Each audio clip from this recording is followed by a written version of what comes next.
Bonsoir à toutes et à tous et bienvenue dans Grand Angle, votre émission d'analyse et de débat sur les grandes questions de société. 1er décembre, journée mondiale de lutte contre le sida. Notre émission débute avec un dossier au cœur de la santé publique en Guinée. Surmonter les perturbations, transformer la riposte au sida est le thème choisi cette année par l'ONU-SIDA. L'ONU-SIDA qui donne le chiffre de plus de 40 millions de personnes vivant avec le sida à travers le monde. C'est en 2024. Nous accueillons donc ce soir la présidente de l'association des personnes infectées et affectées par le VIH-SIDA pour faire le point sur la riposte nationale, bilan des efforts avancés et prise en charge, obstacles persistants et l'importance de la prévention et de la solidarité pour vaincre le fléau. En Guinée, la prévalence reste tangible et la mobilisation citoyenne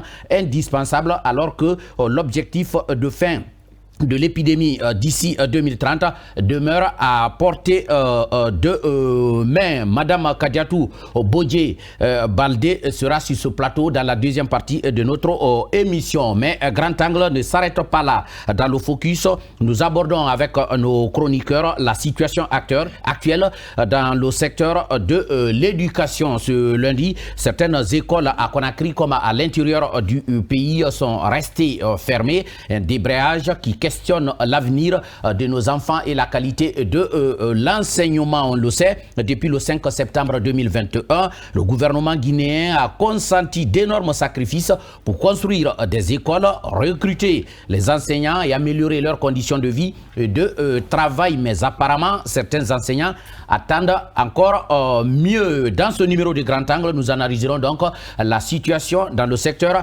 éducatif. Éducation, santé, deux piliers essentiels pour le développement, deux sujets d'actualité, deux enjeux majeurs. Un seul plateau, c'est le Grand Angle pour le décryptage.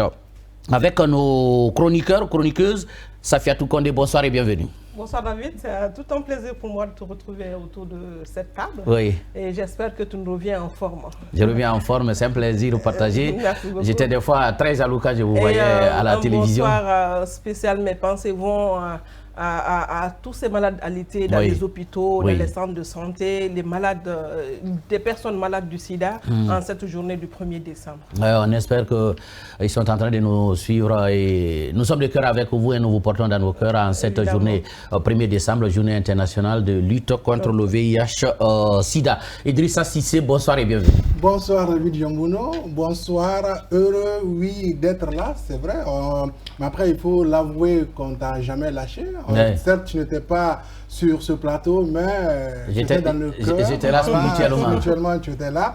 Et aujourd'hui, mon bonsoir va au niveau du haut commandement de la gendarmerie, notamment au général Bala Samoura, aux gendarmes au niveau du petit village à la rentrée de Kindia, Fodé Momoya. J'espère que je prononce bien le nom. Oui. Ils ont mon bonsoir à travers le général Bala Samoura. D'accord. On n'a pas compris grand-chose sur ce bonsoir. Pourquoi eux, pas les autres? Oui, certainement. C'est un bonsoir gentil ou bonsoir souvent quand Idriss a dit bonsoir, soyez sûr, c'est pas très amical. C'est un bonsoir citoyen. Citoyen. Un bonsoir citoyen. Je sais que les usagers qui empruntent cette route, dès que j'ai dit le nom du village, certainement, certains ont sursauté de leur position parce qu'après, il faut l'avouer, ce qui se passe au niveau de ce point de contrôle n'est pas trop catholique. Moi, je le dis souvent sur ce plateau, je me demande d'où les gens sortent le courage de violer les lois avec une certaine sérénité qui ne dit pas son nom. On n'est pas contre qu'on érige des barrages de filtrage, de contrôle, mais ériger carrément un barrage, à côté mettre une caisse d'argent où les usagers passent pour mettre de l'argent comme si on est en train de contribuer sous pression, je ne sais pas pour quelle cause. Je me dis que nos gendarmes ne doivent pas, nos gendarmes ne doivent pas se livrer à cet exercice. Je connais bien un peu la rigueur, la détermination avec laquelle le général Bala Samoura se bat pour donner une bonne image à cette corporation, je l'avoue, mais je me dis honnêtement parlant qu'il n'est pas au courant peut-être de ce qui se passe sur ce tronçon. Mais au niveau de ce barrage, je vous assure, ce qui se passe ne donne pas une bonne image à nos gendarmes. C'est bien sur la route Kindia. Oui, la route Kindia. Le souci, je me dis, oui, c'est vrai, l'arnaque un peu, ça se passe un peu partout, mais quand ça se passe à ciel ouvert, on se demande... Ça interroge. Non, au fait, j'étais un peu réconforté dans ma position parce qu'après, c'est un Guinéen qui était là. Mais je me posais, si j'étais avec un étranger et que de tels actes se passent devant lui, qu'est-ce que j'allais pouvoir lui dire comme message? Je me dis que quand on est à un point de contrôle, certes, c'est vrai, on ne doit pas laisser des véhicules qui passent, mais est-ce que c'est un point de contrôle régulier? Oui, en fait, je ne peux pas parler de la régularité, mais ce que j'ai vu là-bas hier... la pratique sur le terrain n'est pas... ce que j'ai vu, je me dis que, en fait, c'est surtout la sérénité avec laquelle ces gendarmes sont en train d'opérer. C'est surtout ce qui a tiqué mon instinct. Je me dis, mais comment les gens peuvent être dans l'illégalité notoire et être free dans ce qu'ils font comme activité? Je me dis qu'on doit vraiment... Au niveau du haut commandement, on doit, en tout cas, ces gendarmes, ces agents que j'ai trouvés hier, je ne peux pas témoigner si c'est comme ça se passe tous les jours, mais hier, ce que j'ai vu là-bas... C'est à quoi vous avez assisté? Non, je ne peux pas me permettre de revenir sur tout ce que j'ai vu, parce qu'après, intérieurement, c'est choquant. C'est le pays qui est là, c'est le drapeau qui est là, c'est choquant, mais s'ils me suivent, si le haut commandement me suit, je me dis, à ce niveau, qu'on dise au moins, si les gars, ils ne peuvent pas peut-être flouter ce qu'ils font comme peut-être arnaque, mais après qu'ils mettent un peu l'image de la République à côté, que ça se fasse peut-être à 2 à 8 clos, je ne sais pas. À défaut d'arrêter, je me dis que c'est des choses qu'on doit à la rigueur flouter pour l'image du pays. Ali Moussoiré, bonsoir et bienvenue. Bonsoir Yambono, bonsoir et bon retour. Merci. En ce moment, on constate qu'il y a vraiment, on ne va pas dire une épidémie grippale, mais il y a beaucoup de personnes qui sont malades, surtout les tout petits. Les hôpitaux sont les enfants, les enfants, il y a beaucoup, je pense que le ministère de la Santé... Est-ce que ce n'est pas le changement des saisons? On dit souvent, on sort de la saison des pluies, on rentre dans une saison sèche. Mais également, il faut qu'on arrive à y penser pour voir quelle est la stratégie à mettre en place. En tout cas, il y a beaucoup de malades. Il faut qu'on arrive à penser. Qui va penser? Le ministère de la Santé. Le ministère de la Santé. En tout cas, je pensais que c'est sur ce plateau. Non. Moussa Kouyaté, oui, bonsoir David et bonne arrivée après un bon moment. Et de l'autre côté, bonsoir au ministère de l'assainissement et de l'hydraulique et à monsieur le directeur de l'Agence nationale d'assainissement ANSP. Parce que je me demandais, je ne sais pas qui a ce pouvoir d'installer des bacs à ordures dans des endroits de Conakry. Depuis la semaine dernière, David, si vous partez au rond-point d'Ankoussin... Non, pour répondre à votre question, quand Al-Barak assainissait, je crois que c'était lui qui était chargé du procès. Quand vous partez au rond-point de T5 à Ouandara là-bas, il y a un bac à ordures qui est installé au beau milieu du rond-point. Je ne sais pas si on analyse très bien pour installer quand même ces endroits. Ce qui est encore dommage, pire dans tout ça là, ce matin en passant, le bac à ordures est tellement rempli, débordé. Nous rentrons à la fête de fin d'année qui s'approche bientôt. Et généralement, dans des endroits aménagés par le gouvernement de la ville de Conakry, les enfants, les jeunes viennent quand même prendre un bon moment au niveau de ces ronds-points. Je me demande comment... T5 d'ailleurs, comme tu prends la Sanaï d'illustration. Exactement. On trouve les enfants je me demande comment est-ce que les enfants là vont côtoyer avec ce bac à ordures rempli de poubelles. Qui ne dit pas son nom. Je ne sais pas si ça relève de l'Ambaye. Oui, Somphonia, vous savez, cette dame-là n'a jamais voulu communiquer. Mais le problème est que installer là où on doit installer... Non, c'est qu'il dit, ça relève de la responsabilité des autorités de Somphonia. Exactement.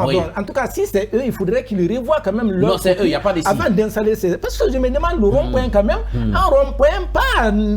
C'est-à-dire, dès que vous venez au niveau du rond-point de la T5, vous voyez ce bac à ordures installé, débordé, comme s'il n'y a pas de chef de quartier aménagé, quoi. Exactement. Et les enfants qui viennent, il faudrait que vraiment ces autorités qui sont en charge quand même d'assainir la ville de Conakry, on le sait, vous êtes pour le moment incapable. Il faut vous ne généralisons pas, parlons de Somphonia. David, là-bas, ça relève de Somphonia tout court. Mais tout Conakry, c'est Somphonia. C'est Somphonia alors. Mais quand même, il faudrait qu'ils parviennent à contrôler les endroits où on doit vraiment installer ces bacs à ordures. Mais parce qu'il faut, ce qui a changé quand même dans cette histoire de gestion d'ordures, ça, il faut le Non, mais il y a quand même des progrès. On a commencé à réprimander. Il y a un grand progrès. Ça, c'est autre chose. Non, vous avez... Oui, mais pour le moment, moi, je me demande quand même... qui est en train de décorer ce carrefour-là. Mais de l'autre côté, il y a un grand pas qui a été franchi. Oui, ça, il faut savoir. Je me demande quand même, il ne faudrait pas que ce département mette quand même les efforts du gouvernement de la ville de Conakry dans l'eau. Oui, parce que le gouvernement travaille dans ce sens pour embellir nos carrefours. Vous venez installer ce bac à ordures débordé, vous ne venez pas ramasser. Et ça, c'est la responsabilité des autorités communales.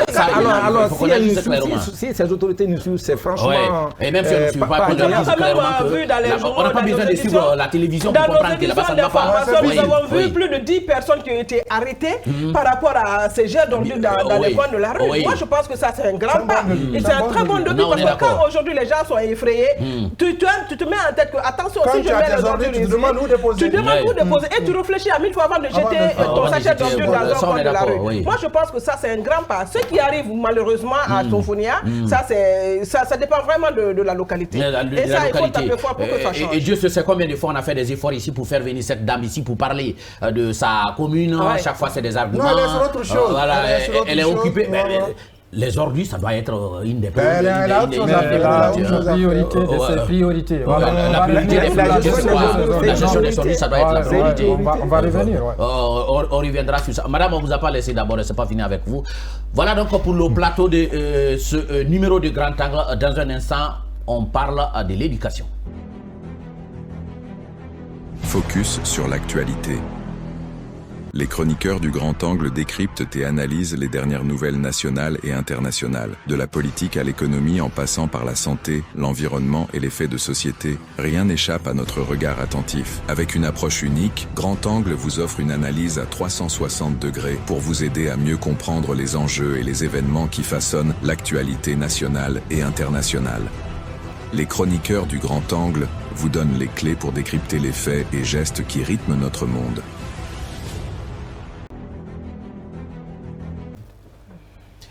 De retour donc sur ce plateau pour la suite de nos débats. Je rappelle que vous pouvez nous suivre en direct sur l'application RTG officielle, sur notre page Facebook ou la chaîne YouTube Grand Angle ou encore sur www.rtgguinée.info, en différé sur TikTok et Instagram Grand Angle. Pour nous joindre, vous pouvez nous écrire à notre adresse email grandanglertgcoloma@gmail.com. Vous pouvez nous écrire sur le numéro de téléphone 627 53 09 99. 627 53 09 99. Si vous êtes à l'étranger, vous ajoutez le code de notre pays, le 00224 avant le 627 53 09 99. Voilà donc les canaux pour nous joindre. Nous allons parler donc de notre focus, à savoir ce débrayage au niveau du système éducatif. Ali Moussoiré, je commence par vous. Ce lundi, à Conakry et à l'intérieur du pays, dans certaines écoles, Kindia, on nous a fait signe, ça n'a pas étudié. Oui, je pèse bien mes mots sur le terrain. Les cours ont été perturbés dans plusieurs écoles, dans plusieurs établissements publics du pays. On rappelle que cette grève concerne les écoles publiques. Alors, vous savez, depuis un certain temps, les structures syndicales regroupées autour de 3 fédérations, à savoir le syndicat national de l'éducation SNE, la fédération professionnelle de l'éducation FSPE et le SLEG, c'est le syndicat libre des enseignants-chercheurs de Guinée, avait déposé un mémo dans lequel il y avait des points de revendication. Ces points de revendication tournaient autour de plusieurs points, mais les points essentiels, c'était d'abord le statut particulier de ces enseignants, et aussi la prise en charge des enseignants contractuels du Conakry et ceux qui n'avaient pas eu la moyenne lors de l'évaluation. Je pèse bien les mots. Ceux qui n'avaient pas eu la moyenne lors de l'évaluation des enseignants contractuels communautaires. Donc, voici en quelque sorte ce qui avait été demandé. Mais après concertation avec le gouvernement, à travers le ministère de la fonction publique, ils n'ont pas trouvé d'abord un terrain d'entente. C'est ce qui a fait 2 centrales, c'est-à-dire la FSPE et le SNE, ont déclenché cette grève sans la signature du syndicat libre des enseignants-chercheurs de Guinée, le SLEG, depuis ce matin. Et les négociations continuent. Et aujourd'hui, ces syndicalistes, pour moi, c'est une demande de trop. Pourquoi de trop? C'est ce que j'allais dire. Hein. Ces dernières années, la plupart des manifestations qu'on a enregistrées en Guinée ici, c'est souvent, ça part de l'éducation. Voilà, parce que on se rappelle encore sous le dernier régime. Depuis 2005, ce qui fait 20 ans maintenant, chaque année, les syndicalistes ont des points de revendication. Et aujourd'hui, vous vous souvenez d'abord, je pense que c'était en 2021, où ils avaient demandé un salaire de base de 8 millions. Ils ont demandé 8 millions, ils n'ont pas obtenu, ils ont eu une satisfaction. Et à l'époque, l'ancien Premier ministre, Dr Ibrahima Kassory Fofana, avait dit qu'un seul franc ne sera pas ajouté. Finalement, ce sont les mêmes qui reviennent aujourd'hui pour un statut particulier. Et pour défendre, moi je peux dire l'indéfendable. Pourquoi? Parce que s'il y a un test, des gens n'ont pas obtenu la moyenne. Je ne sais pas par quel miracle on peut les employer à la fonction publique. Les contractuels qui sont à l'intérieur du pays n'avaient pas eu la moyenne. Et cette évaluation avait été faite par le ministère et les syndicalistes qui ont été déployés. Si tu n'as pas la moyenne, tu n'as pas la moyenne. Tu n'as pas la moyenne, tu n'as pas la moyenne. Ça, c'est partout dans le monde. Le second, le gouvernement a recruté 20 000 à la fonction publique. Et parmi les 20 000, 12 000 ont été recrutés au compte de l'éducation, ce qui représente 60% de ceux qui ont été l'effectif recruté. L'éducation est la plus grosse part. La part des lions, même si aujourd'hui, il représente 49% du taux national des fonctionnaires à la fonction publique, mais 62%, pour moi, c'est une revendication de trop. Le dernier, je vais finir, il se compare à l'enseignement supérieur. Si vous prenez, ils ont déjà sorti, si vous prenez les primes de préparation, c'est à 500 000 pour l'enseignement supérieur, eux ils sont aujourd'hui à 100 000 disons-le, on appelle là-bas l'enseignement supérieur, c'est supérieur. Ce que je suis en train de vous dire. On n'a pas mis ça pour nous. On n'a pas mis ça pour rien. C'est pas pour rien qu'on a mis supérieur. Donc supérieur, c'est supérieur. Élémentaire, c'est élémentaire, voilà. Je vais finir. Les primes de prêt, ils sont à 500 000, l'enseignement élémentaire est à 150 000. Le problème, c'est cette comparaison. Vous savez, au niveau de l'enseignement supérieur, il y a des docteurs qui enseignent. Il y a des professeurs qui enseignent. Mais quand même, on ne peut pas comparer un professeur et un docteur à quelqu'un qui est dans la hiérarchie C ou bien hiérarchie B. Parce que c'est ce dernier temps qu'on est en train de recruter ceux qui ont fait l'université. Sinon, ce sont des écoles professionnelles qui arrivent à nous donner des diplômes d'hiérarchie. Des syndicats peuvent se comparer des gens qui ont hiérarchie C et B à certains qui ont le professorat ou le doctorat. Qui sont supérieurs. C'est ce que les gens ont fait. Si aujourd'hui, toi tu as professorat, tu as le même titre que quelqu'un qui a hiérarchie B, pourquoi tu as ça ne sert à rien. Donc je pense à ce niveau, il faut qu'il arrive à se ressaisir, continuer à donner les cours et continuer en même temps les négociations. Parce que rien ne sert d'abandonner les cours pendant qu'ils sont payés. Ils ne sont même pas en train de... C'est là justement, l'État doit sévir. À un moment, le président Alpha Condé en son temps disait qu'il n'est pas pour des revendications fantaisistes. Il le disait clairement. Et là, c'est clairement le cas. Il faut que l'État arrive également à demander des comptes à ses enseignants. Il faut qu'il demande des comptes. Des fois, il y a des écoles, il y a 0 admis. Ce sont les mêmes qui se lèvent ici pour demander augmentation. On va aller où avec ça? On va au supérieur tout court. Vous appuyez, est-ce que vous comprenez? Vous qui êtes très proche de l'enseignement supérieur. Mais vous n'êtes pas du tout tolérable sur ce plateau. Attends, on ne peut pas continuer à revendiquer ça. Vous savez, l'école ne doit pas être un supermarché des revendications de ces... Mais ça s'appelle même l'éducation. De ces enseignants-là. Peut-être qu'ils se comparent à l'enseignement supérieur, vous l'avez dit, c'est le supérieur. On n'a rien contre les enseignants. On a été formés par ces mêmes personnes. Mais aujourd'hui, David Alimou l'a dit, si vous prenez les fonctionnaires qui sont actuellement à la fonction publique, à part les magistrats et d'autres, mais quand même les enseignants sont les mieux payés par rapport le salaire indiciaire, je ne sais pas comment on dit ça. Celui qui a l'éducation, celui qui a par exemple le diplôme, Alim l'a dit, B ou C là, mais il prend un salaire de bas de 3 500 000 francs. Vous qui avez par exemple maîtrise hiérarchie A et A2, vous prenez moins de 3 500 000 francs. Je n'arrive vraiment pas à comprendre comment est-ce que nos enseignants se comportent entre guillemets, parce que quand même il faut penser à l'intérêt quand même de ces enfants qui n'ont absolument rien à voir dans cette diplomatie de revendication qui ne donne... Même si vous payez David aujourd'hui, vous payez chaque fonctionnaire 1 milliard de francs guinéens. prochains mois, il y aura vraiment des revendications. Absolument. Vous l'avez dit, il faudrait que l'État soit vraiment solide et dur. Qu'il prenne exactement sa responsabilité. On a vraiment rien contrôlé, mais les efforts qui ont été quand même fournis ces dernières années, il faut reconnaître c'est à saluer, vraiment, il faut le reconnaître. Vous êtes les mieux payés par rapport à... Et vous n'êtes pas seul du fichier de la fonction publique, à part les magistrats ou autres, mais chaque fois, revendication dans ce secteur-là, je me demande vraiment l'avenir de ces enfants dans les établissements. L'avenir, peut-être, il faut un jour taper du poing sur la table et dire que demain à 8h, vous n'êtes pas là, on lance un appel d'offres au recrutement. Tous ceux qui ont fini les études, qui veulent enseigner, venez là. On a vu ça ici. Et puis voilà, et on est tranquille. On n'est pas tranquille, parce qu'il faut pédagogie, comment former. Oui, ça vient tout.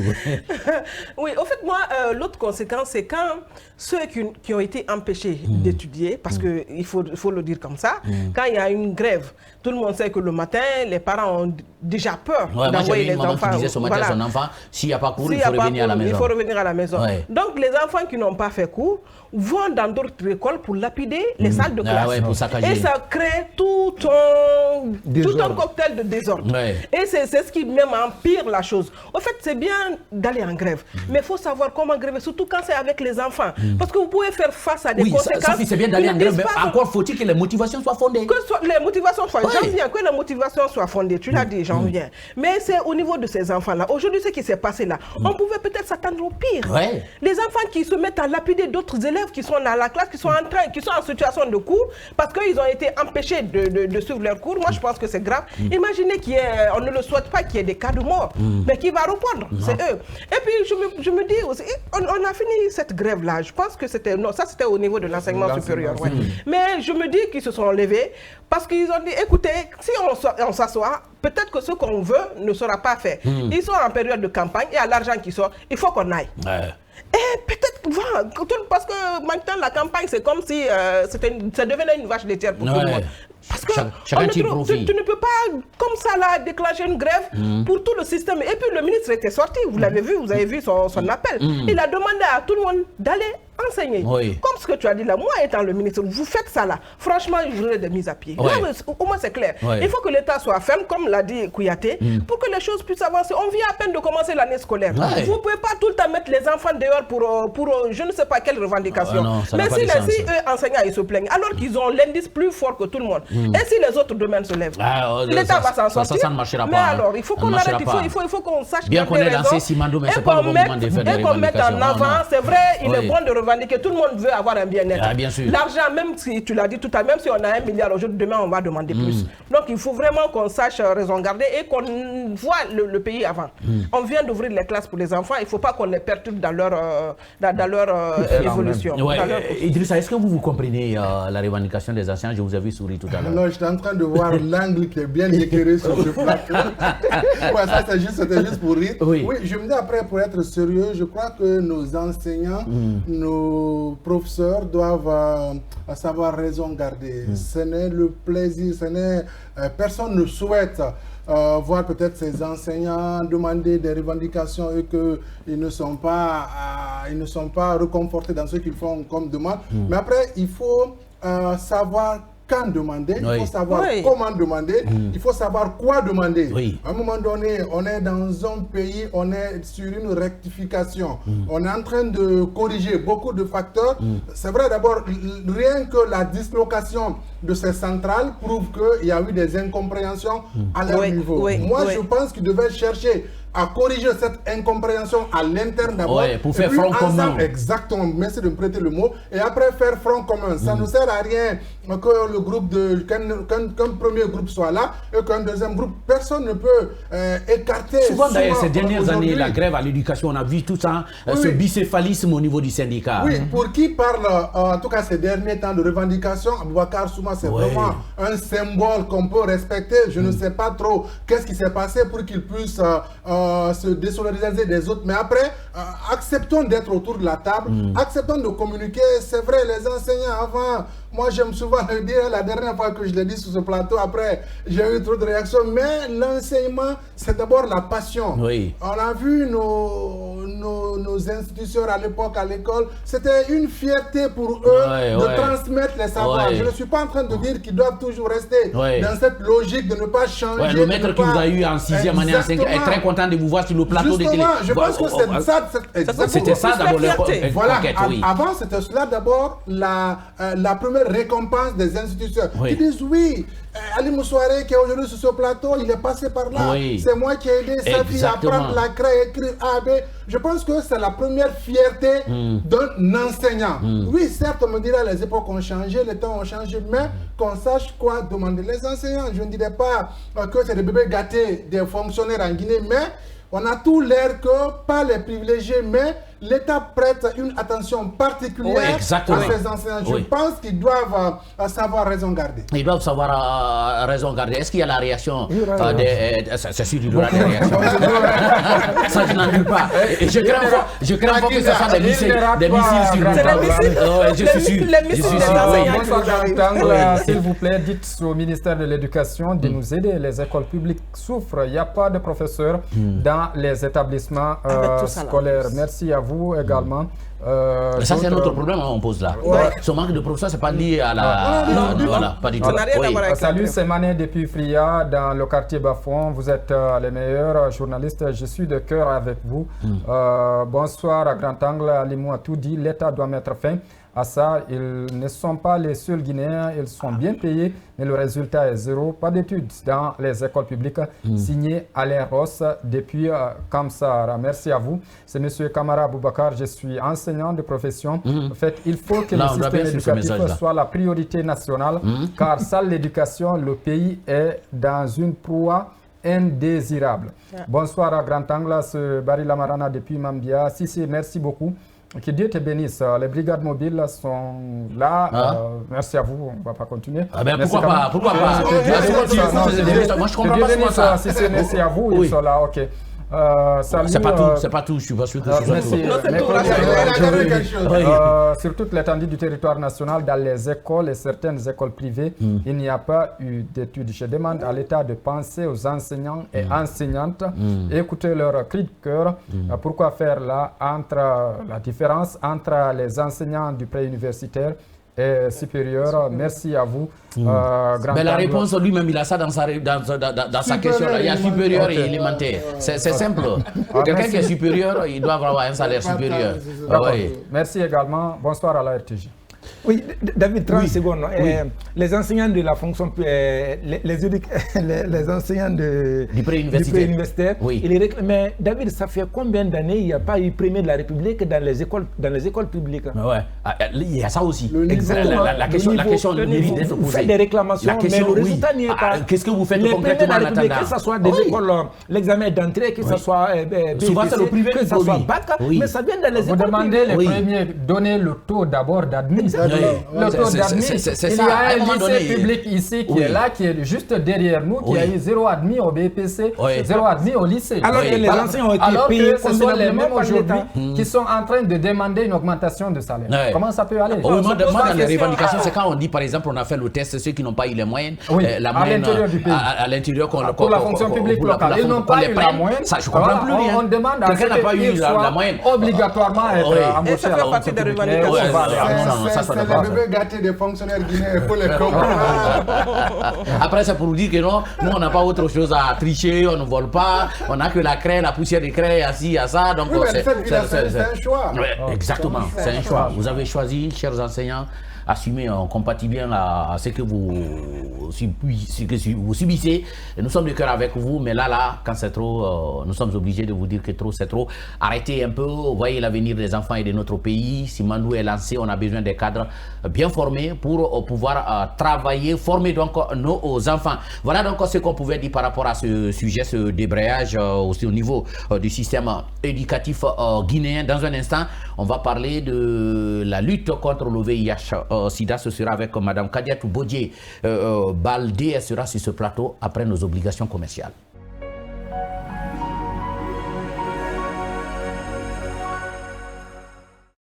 Pour vos habits de fête et autres cérémonies, plus de difficultés pour le choix de votre boutique. Il existe désormais une boutique de référence à Conakry. Pour vos costumes, chemises, ceintures et chaussures de marque italienne et turque, rendez-vous à la boutique Chérif Aïdara. À la boutique Chérif Aïdara, vous trouverez également des cravates, des nœuds papillons, des foulards de cou, des pochettes, des sandales en cuir, des tapettes et des ensembles d'âmes à prix défiant toute concurrence. La boutique Chérif Aïdara, c'est à Kaloum, quartier Monképa, 5e avenue derrière la DPJ. Pour tout contact, appelez au 626 81 73 43 662 57 11 70. À Chérif Aïdara, le pari des sapeurs est gagné.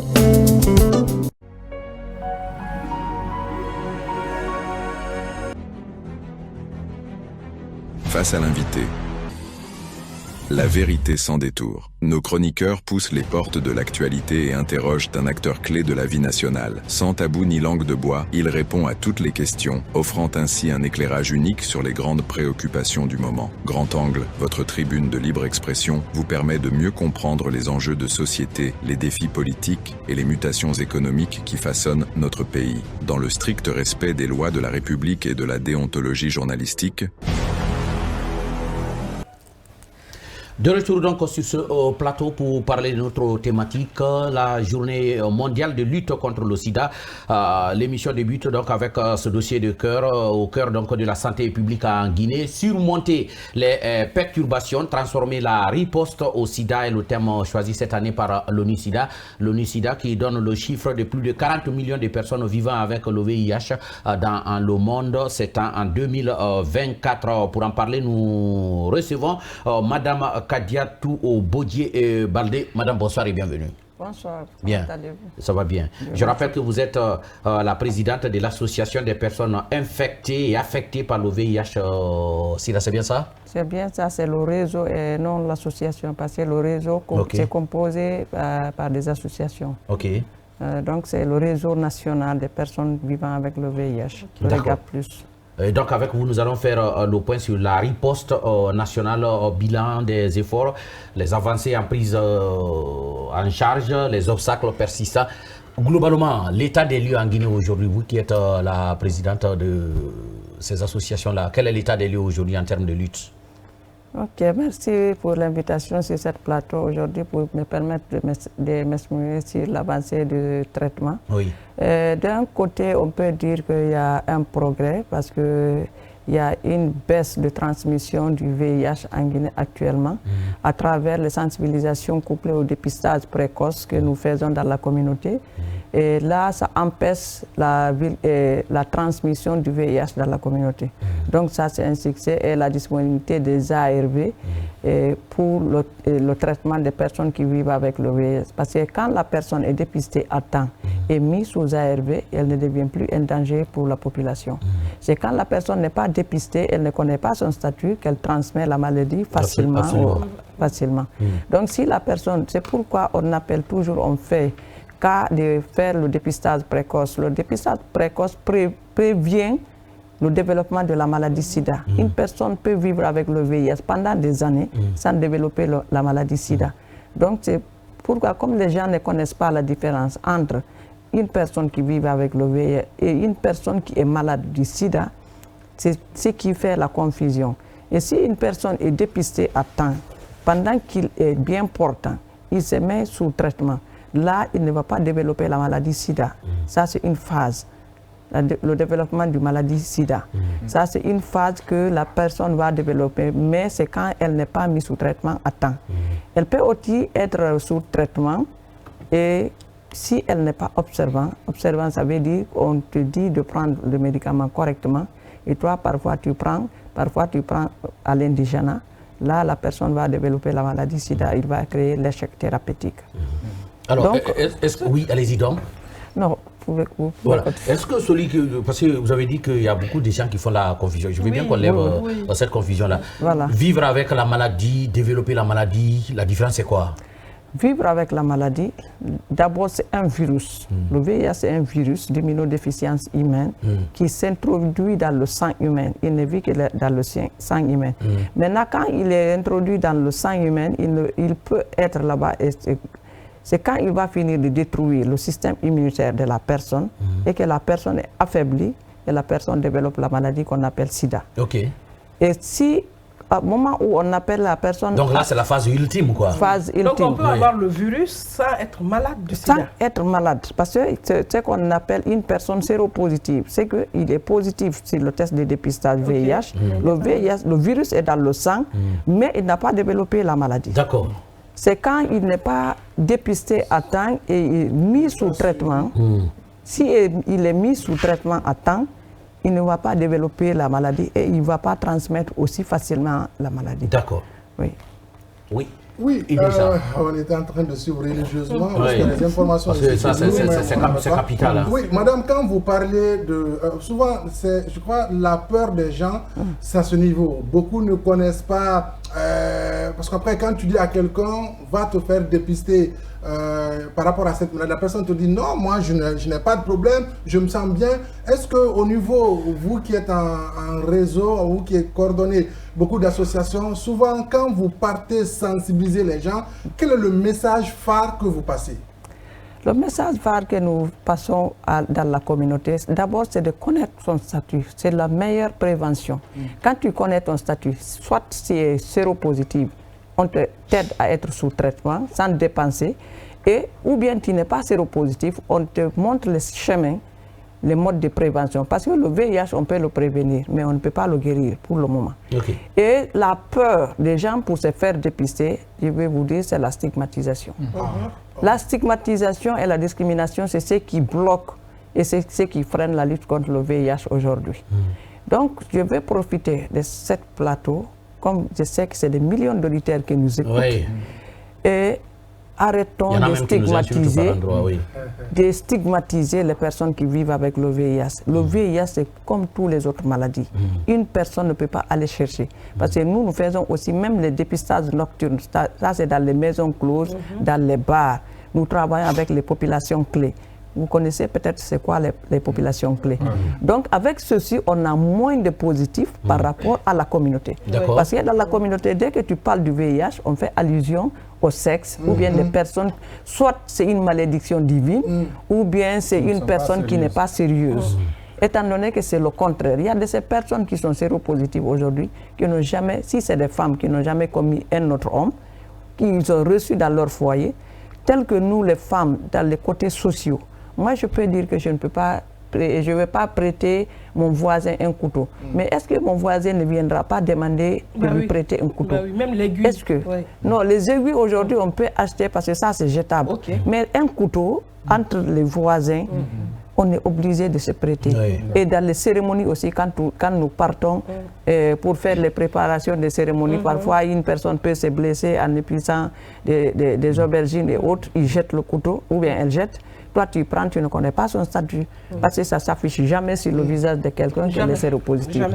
Toi, tu prends ça et tu as une porte d'entrée, tu te blesses, il y a le sang, tac, ça rentre. Est-ce que c'est une prostitution qui t'a amené ou bien c'est ça? Donc, c'est un destin qu'on va accepter. C'est une maladie comme tous les autres. Si on accepte les personnes vivant avec le VIH, on les accompagne. C'est des personnes qui sont utiles à la société. C'est des personnes qui peuvent nous aider à sensibiliser et à moraliser ceux qui sont. Parce que, par exemple, tu vois une personne qui est séropositive qui a pu surmonter. Lui, il a dépassé le stade de stress, il a accepté son statut, il prend son traitement correctement. Il s'est marié, il a fait des enfants séronégatifs. Est-ce que si celui-là donne conseil à une personne qui veut se faire dépister, est-ce qu'il va refuser? Il ne va pas refuser. Alors, madame, au-delà de tout, vous êtes en contact avec ces personnes. Est-ce qu'il y a une stratégie pour permettre à des personnes qui vivent avec ce virus de surmonter la stigmatisation? Je n'ai pas envie trop de parler de votre exemple, mais est-ce qu'il y a des stratégies qu'il faut mettre en place, par exemple, pour être un peu à l'abri de la stigmatisation? Sur quelle force ces malades peuvent se fixer pour éviter ces stigmatisations au niveau de la société? En dehors du fait de cacher la maladie, bien sûr. Justement. Bon, c'est cacher la maladie, déjà, c'est une manière de fuir la stigmatisation. C'est d'accepter d'abord. Accepter que j'ai ce virus dans mon sang, je ne l'ai pas cherché, c'est une maladie. Et je vais vivre avec. Et là, je veux aider ceux qui n'ont pas reçu ce virus à ne pas l'avoir. Et je veux partager mon expérience de vie avec ce virus pour aider ceux qui viennent d'être nouvellement dépistés à surmonter aussi. Ça, c'est l'acceptation d'abord du statut. Tu dis que je suis malade, c'est vrai, j'accepte que j'ai la maladie, je prends mon traitement et je continue ma vie. Parce que toute personne, on dit toujours, il y a un adage que j'aime toujours dire, un homme bien portant, c'est un malade qui s'ignore. On est tous des malades, quelle que soit la maladie. Quand on fait le diagnostic tout de suite, on va trouver une petite pathologie que la personne a. Il y a d'autres, c'est le diabète, d'autres, c'est le cancer, d'autres, c'est l'hypertension, et d'autres, c'est le palud, ça, c'est transversal. Il y en a qui ont la cataracte. Il y a toutes sortes de maladies. Chacun a une maladie qu'il garde en soi et qui peut le ronger. Ce n'est pas seulement le VIH qui est stigmatisant, hein, parce qu'il y a d'autres maladies aussi. Dès que tu aperçois, tu sens que la personne a cette maladie. C'est stigmatisant. Mais les premiers messages qui ont passé sur le VIH, c'est ce qui ne permet pas à une personne de dire que vraiment je vis avec le VIH. Parce que nous sommes dans la communauté, nous sensibilisons. Nous accompagnons ceux qui sont nouvellement dépistés à avoir leur traitement gratuitement. Et on voit, parce que moi, souvent, on me voit dans les médias en train de faire des plaidoyers. Même aujourd'hui, j'ai fait un discours lors du lancement en interpellant l'autorité guinéenne vraiment de faire face parce que les partenaires se retirent. Justement, ça allait être un peu ma question. Je vois que la sensibilisation a complètement baissé sur le terrain. Je ne sais pas si c'est un manque d'appui financier, il faut se le dire. Est-ce que c'est parce qu'on priorise beaucoup plus le cancer, parce qu'on voit beaucoup plus de sensibilisation par rapport au cancer que le sida? Est-ce que c'est parce qu'il fait monter aussi le chiffre de contamination dans la cité? Justement parce que maintenant, on a mis le sida au second plan. Pour eux, le sida n'est plus une priorité. Étant donné que le sida est en train de ravager dans la communauté par manque d'informations. Parce que si les gens sont bien informés, tu peux vivre avec une personne qui vit avec le temps qu'il est sous traitement, il est moins en danger. Il n'est pas en danger. Les personnes qui sont, que j'aime dire, les séro-ignorants, tu es là, tu ne connais pas ton statut. Tu penses que tu es à l'abri, étant donné que tu n'as jamais fait ton test de dépistage. Parce que tant que tu ne fais pas ce test de dépistage, même si tu fais tous les bilans, tu ne peux pas savoir que tu as le VIH. Mais un test qui est très rapide, en 15 minutes, c'est ici seulement qu'on perce. En 15 minutes, tu as ton résultat. Soit c'est positif, parce que c'est deux résultats possibles. Soit c'est positif ou bien c'est négatif. Mais quand c'est négatif, tu as les moyens de prévention qui peuvent te permettre de prévenir la maladie. Quand tu as aussi, quand on met des pistes positives, ça ne veut pas dire que c'est la fin du monde. La vie continue, il y a un traitement aujourd'hui qui est disponible. Quand tu acceptes, le traitement est gratuit et partout. Parce que moi, parfois, on peut m'appeler. Vous dites gratuit et partout? C'est gratuit et partout. Partout, vous dites? Oui, en Guinée. C'est disponible. Les ARV sont disponibles. Ça continue. Oui, avec le retrait des bailleurs, c'est l'arrivée de Donald Trump, ça a bouleversé beaucoup. Il y a eu beaucoup de réductions. Mais actuellement, en Guinée, je parle sous le contrôle des stockistes au niveau des pharmacies. Je ne dis pas les intrants de dépistage. Ça, il y a des ruptures. Mais les ARV? Les ARV sont disponibles. Ça, quand même, parce que ça, bien sûr, on fait les supervisions, toutes les supervisions qui se passent au niveau des sites sanitaires, ou bien s'il y a rupture quelque part, je suis la première personne qu'on interpelle. Parce que moi, les patients m'appellent, Tatibo, cette fois, je suis venu ici, je n'ai pas eu les produits. J'interpelle directement le programme ou bien à qui de droit pour pouvoir vraiment satisfaire le patient. Alors, madame, c'est quoi la fréquence normale pour nous qui sommes là, les téléspectateurs qui nous suivent, sur quelle période, sur quelle durée, par exemple, moi, je dois me faire dépister? Est-ce que c'est chaque année, chaque 6 mois pour être situé? Quelle est la fréquence ou ça dépend peut-être de la compréhension des uns et des autres?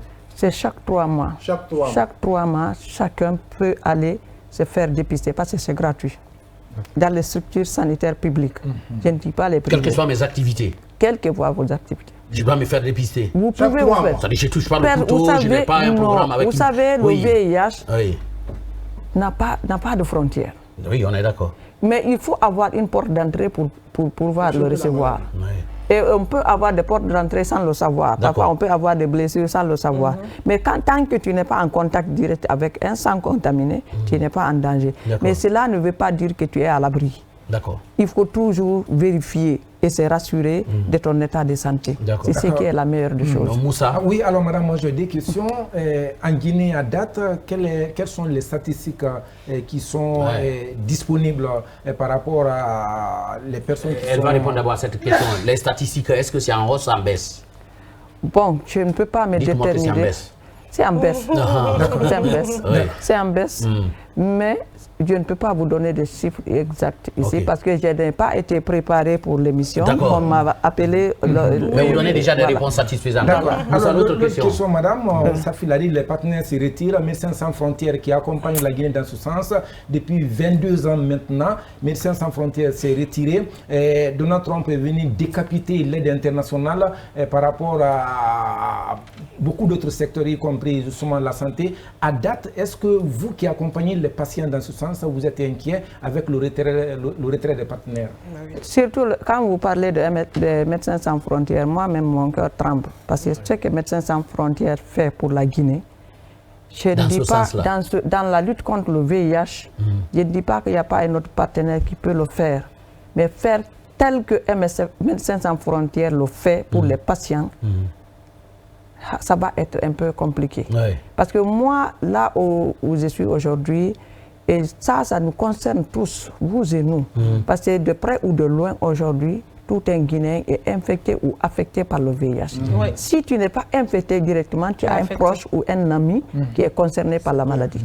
Donc, il faut qu'on se donne la main, qu'on voit sur quelle base que nous devons partir. Parce que si les partenaires se retirent, MSF, c'est un partenaire, c'est un projet qu'ils ont dans le cadre du VIH. Si le projet finit, il faut qu'ils partent. Mais ils ne sont pas partis brusquement. Ils sont en train de faire la transition progressive. Par exemple, l'année passée, ils ont sévré deux structures sanitaires, dont la minière et Coléa.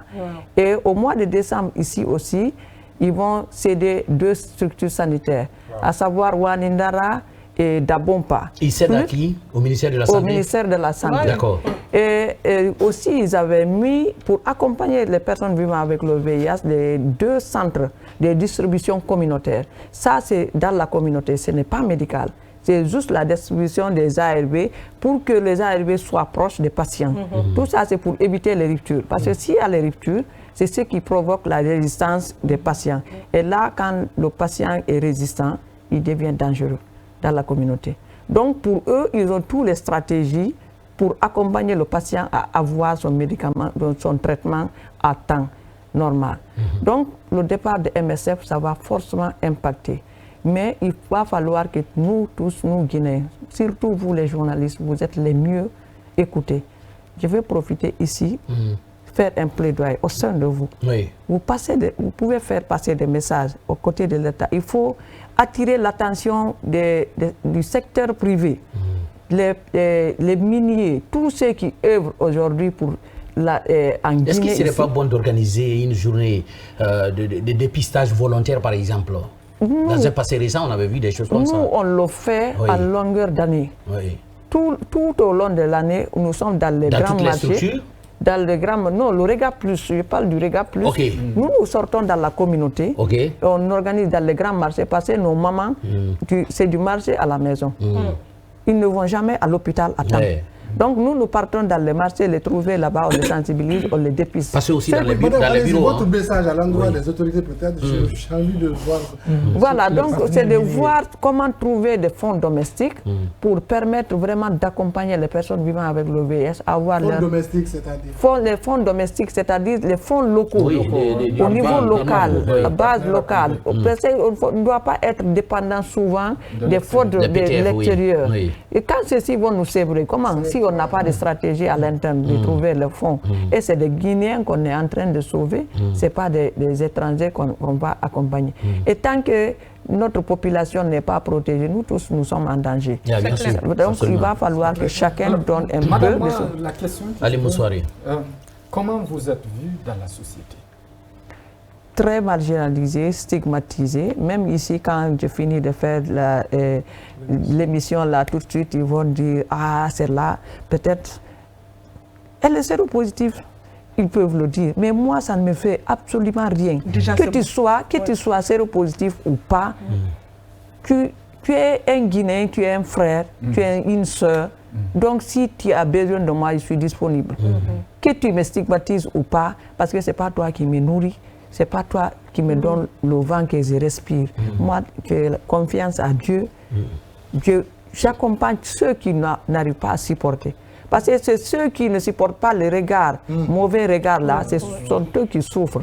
Et si tu t'en fiches de cela, tu peux vivre aisément. Même si tu as une pathologie, tu sais que ça vient de Dieu. Personne ne part au marché pour aller acheter une maladie. Quand vous dites que vous passez dans les marchés pour sensibiliser, pour faire des dépistages, est-ce que le message est réceptif dans les marchés? Oui. Les gens sont audibles à ça? Oui. Et ils acceptent de se faire dépister? On arrive à trouver des positifs, on les réfère pour le traitement. Actuellement même, on a planifié pendant le mois de décembre, là, nous avons une activité de quinzaine. Ça, c'est chaque mois de décembre. Par exemple, on a planifié cette année Koya, à la gare routière de Sambaya. On va faire là-bas 4 jours.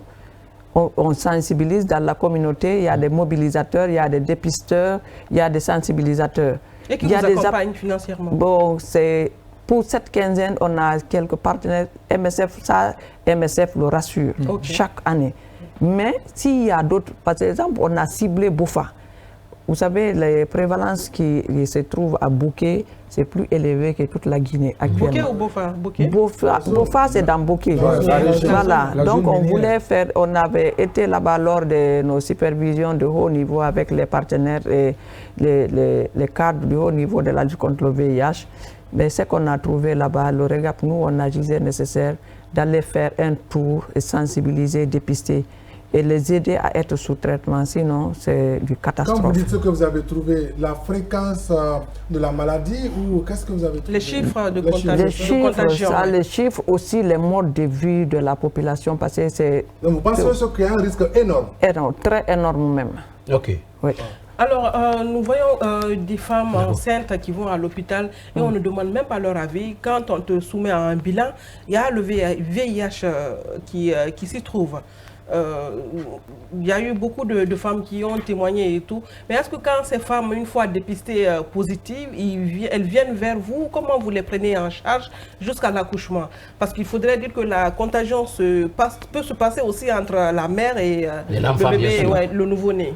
Vous savez, par rapport au dépistage du VIH, on ne le fait pas sans le consentement de la personne. D'accord. Normalement. Ça, c'est formellement interdit même. Parce que quand tu dépistes quelqu'un sans son consentement, et si la personne est séropositive, comment tu peux gérer?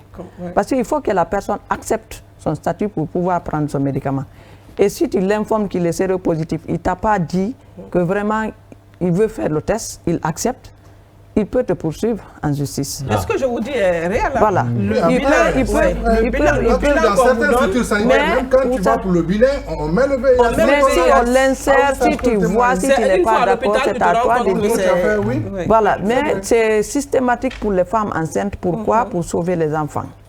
Parce que la femme enceinte, quand elle vient en CPN, maintenant, le ministère de la Santé a dit de faire un test de dépistage systématique. Mais il y a toujours nos collègues qui sont sur le terrain, les membres du REGAP Plus qui font la sensibilisation. Quand la femme vient, on la sensibilise pour pouvoir protéger son enfant.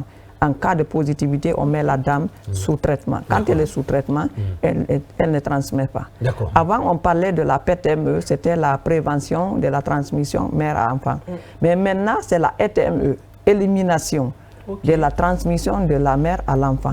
Parce que là, dès qu'on dépiste la maman qui est enceinte, si elle est positive, on la met automatiquement sous traitement pour sauver l'enfant. Et généralement, l'enfant est sauvé. Alimou, on va lire quelques messages avant peut-être peut-être on va continuer avec les enseignants. Oui. Les écoles publiques ne font pas de succès. Je suis à Kamsar, je réponds au nom de Kumbasa Daouda. Vraiment, j'aime votre émission, mes chers. Je vous suis depuis Koubia. Vous savez que la seule chose qui peut développer un pays, c'est l'éducation. Donc, pensez à l'éducation. Oui. Bonsoir, Grand Angle, malgré que ce n'est pas le sujet, mais un fait très inquiétant à Kindia. L'extrait de naissance biométrique est à 170 000 francs à la mairie de Kindia. Faites vos enquêtes. C'est M. Camara qui nous a envoyé ce message, oui. Même s'il n'a pas signé. Bonsoir à vous. Merci également. Ce message est trop. À vous, vous êtes les meilleurs. L'État n'a qu'à aider le secteur Kalehouré dans Kabelem. Nous avons eu un don de 3 salles de classe dont les travaux sont arrêtés depuis 3 mois et nos enfants sont jusqu'à 150 élèves par salle de classe. On va également vérifier ça. Il y a d'autres messages qui sont là, qui parlent de l'éducation. On demande à M. David Yombuno de s'informer et on remercie madame. On est informé sur ce plateau. Je n'ai pas compris ça. Alimou, de m'informer par rapport à quoi? Par rapport à la situation des enseignants. Des enseignants. Ça se comprend, c'est le message d'un enseignant. D'accord. C'est clair. On a bien compris ça. L'enseignement élémentaire est plus important que l'enseignement supérieur. Supérieur. Je connais, c'est un secteur que je prépare déjà. On n'a pas dit qu'ils ne sont pas importants. Tout de suite, la rubrique « Ça se dit ». Ça se dit. L'invité à votre écoute. Les téléspectateurs de Grand Angle ont la parole. Les chroniqueurs relaient vos questions et les posent à l'invité sans filtre. Parcours, vie personnelle, domaine d'intervention, rien n'est tabou. Ça se dit. De retour donc sur ce plateau compte de notre rubrique Ça se dit. Alors madame, nous avons une rubrique dans cette émission Ça se dit. On vous rapporte les propos des téléspectateurs et puis vous aurez le temps de réagir 15-20 secondes et puis si ça ne vous intéresse pas, vous pouvez aussi passer là-dessus. Ok? Si ce que les téléspectateurs pensent ne sont pas en rapport avec ce que vous pensez, vous pouvez dire ça ne m'intéresse pas. Ouais. Moussa, ça se dit que? Oui, madame, ça se dit que le programme national de lutte contre le sida bouge quand c'est au mois de décembre. Je n'ai pas bien saisi la question. C'est-à-dire que vous êtes actif quand c'est décembre. Dès que décembre passe, vous baissez la garde. Bon, nous, ce n'est pas programme national, je rappelle d'abord. Nous, c'est l'OREGAP. Oui, le réseau guinéen. Oui, le réseau guinéen des associations de personnes vivant avec le VIH. C'est vrai qu'on ne parle du VIH qu'au mois de décembre, mais nous sommes sur le terrain dans toute l'année. Donc, ce n'est pas le mois de décembre seulement. Ok. Oui. Parce qu'on a même des émissions ici qu'on fait à la RTIZ. Ici, chaque mois, on fait des sensibilisations dans le cadre du VIH. Ok. Alimou, ça se dit que? Ça se dit que le REGAP n'est pas seulement composé que des personnes vivant avec le VIH. Il y a aussi des personnes qui cherchent de l'argent derrière. Non, notre réseau, c'est des personnes infectées, affectées. Okay. Des personnes infectées, c'est les personnes qui portent le virus. Les personnes affectées, c'est les parents des personnes qui sont infectées. Okay. Donc, ce sont des personnes qui se soutiennent mutuellement pour accompagner les personnes qui vivent avec la maladie. D'accord. Alors, madame, ça se dit qu'il y a des personnes qui sont au courant de leur statut, on se dit que ces personnes sont porteurs du virus, mais après, par égoïsme, ces personnes passent ce virus à d'autres personnes. Vous savez, sur tous les genres de personnes, il y a des bonnes personnes, il y a des mauvaises personnes. C'est la personne qui a de mauvaise foi qui peut penser à faire du mal à son prochain. Dans le cas contraire, il est sensibilisé, il ne doit pas transmettre la maladie. Ok. Madame, ça se dit que l'émission est déjà terminée pour aujourd'hui. Merci d'être venu sur le plateau des Grands Angle. Merci vraiment. Merci beaucoup. Vous avez été très tranchant dans les réponses. Merci à vous quatre d'être venus pour animer ce plateau. Ça n'est fini donc pour ce numéro de Grand Angle. Dieu voulant, on vous retrouve demain. Merci à toute l'équipe autour de Al-Khali Mohamed Keïta mobilisé pour nous aider à produire ce numéro de Grand Angle. Vous nous avez suivis à l'étranger. Nous vous en sommes très reconnaissants. Vous êtes enseignants, vous avez suivi Grand Angle. Merci de votre fidélité. Portez-vous bien en compagnie des programmes de la télévision nationale. Ciao.